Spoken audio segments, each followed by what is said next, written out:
viewers kita semuanya. Nah, di hari ini saya sudah ada di Aston Inn Pandanaran, Kota Semarang. Seperti biasanya kita akan ngobrol-ngobrol santai dan hari ini saya tidak sendirian. Saya akan membawa tamu spesial yaitu Cik Fenty atau yang memiliki nama lengkap Fenty Ekowati yang sudah siap maju menjadi bakal calon wakil wali kota Semarang dan sudah siap nih merebut puluhan ribu suara dari warga kota Semarang. Nah, kebetulan saat ini Cik Fenty sudah ada di sebelah saya. Langsung aja, tanpa berlama-lama kita ngobrol dengan Cik Fenty. Nah, kita sekarang sudah dengan Cik Fenty. Oke, saya panggilnya Cik ya gitu ya, Cik Fenty ya.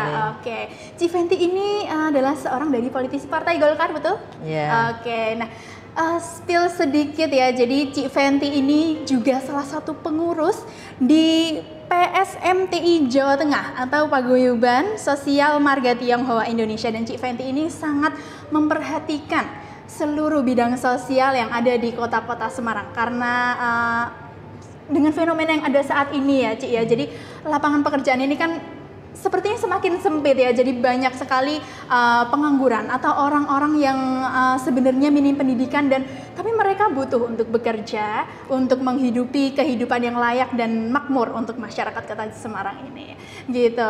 Oke, Cik Fenty mungkin boleh diceritakan Cik tentang pengalaman Cik Fenty di bidang politik ini dan juga latar belakang serta karir yang sedang dibangun saat ini, Cik. Perkenalkan, saya Fenty Ekowati.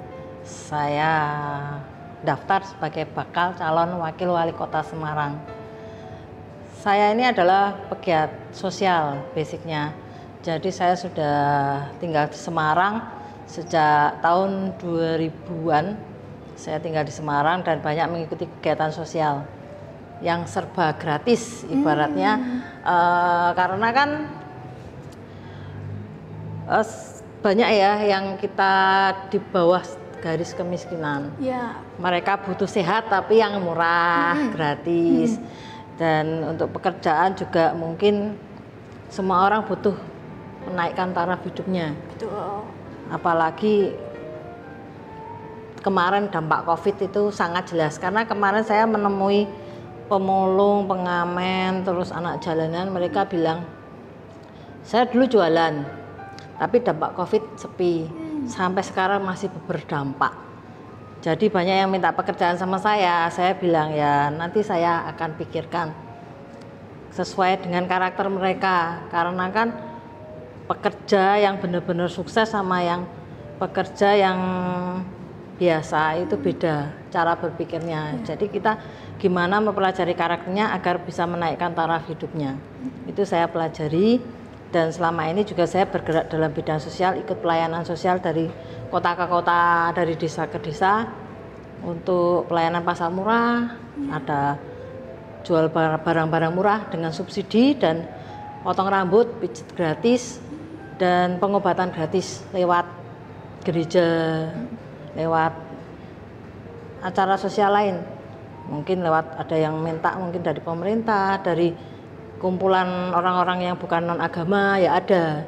Jadi saya melayani semuanya, siapa yang minta tolong ya saya datangin, saya ajak teman-teman untuk ikut terlibat dalam acara sosial. Kebetulan kemarin pas saya berjumpa dengan para pemulung, pengamen, anak jalanan itu, mereka menyatakan bahwa mereka ingin naik taraf hidupnya.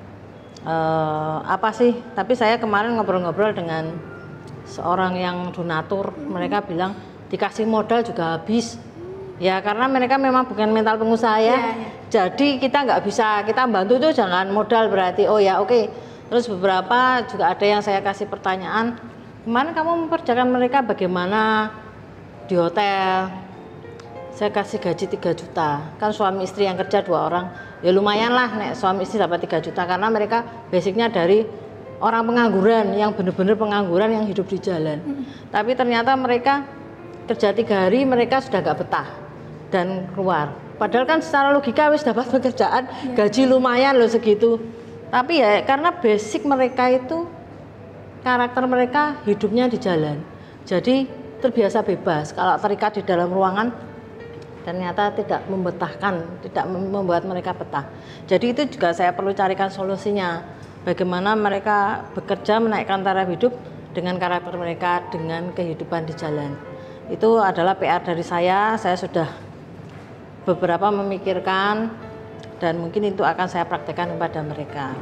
Itu terus kehidupan bidang sosial lainnya adalah kemarin saya untuk mengunjungi bayi-bayi yang terlantar. Ternyata karena pendidikannya mungkin kurang tinggi dan pendapatannya kurang, tapi kadang pendidikan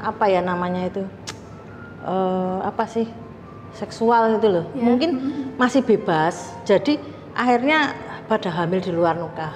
Kadang suaminya mengakui. Kemarin saya mengunjungi anak-anak yang terlantar, pengurusnya bilang tidak diakui suaminya, jadi nggak mau menikahi, akhirnya bingung juga anaknya dititipkan. Ya itu kan juga PR tersendiri karena menaikkan penduduk Semarang tapi dengan nggak ada pendapatan, dan itu sangat berdampak lah. Pengangguran tambah banyak, anaknya tambah banyak. Nah itu kan repot juga. Jadi mungkin saya juga akan mengurusi untuk orang-orang yang agar ada pendidikan seksual. Maksudnya lebih baik menikah dulu baru punya anak dan punya pekerjaan. Itu mungkin saya perlu lakukan seperti itu.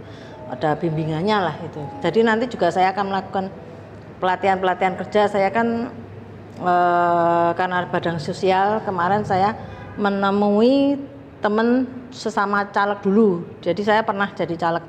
Itu dia ngajari salon, jadi mungkin dia bisa mengajari orang-orang yang memang bergerak dalam bidang kecantikan. Untuk pengangguran itu ada pelatihan gratis. Saya sudah menggandeng dia. Untuk saya juga ada pelatihan pijat gratis.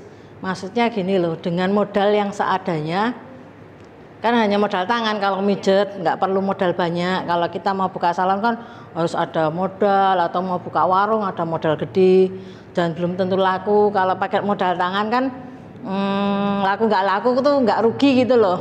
Nah itu saya mengajari itu lainnya ya mungkin pelatihan untuk mungkin dagang yang murah. Mungkin zaman sekarang mungkin banyak peminat bakso atau mie ayam lah gitu, mungkin jual dengan membuat pelatihan yang murah meriah, gimana caranya yang modalnya nggak banyak tapi seandainya nggak laku nggak rugi-rugi amat gitu loh. Nah itu rencana saya seperti itu. Nah sekali lagi Ci Fenty, terima kasih atas segala ilmu daging dan penjelasannya. Jadi kita sekarang sudah semakin mengenal Ci Fenty ya. Ini adalah salah satu calon wakil wali kota Semarang yang sangat visioner dan sangat berdampak baik untuk kita semua. Oke, demikian cukup sampai di sini untuk podcast kita bareng Ci Fenty. Sebelum menuju tersisa 4 bulan lagi ya Ci ya. Oke, terima kasih untuk viewers kita di hari ini. Sampai jumpa di podcast selanjutnya.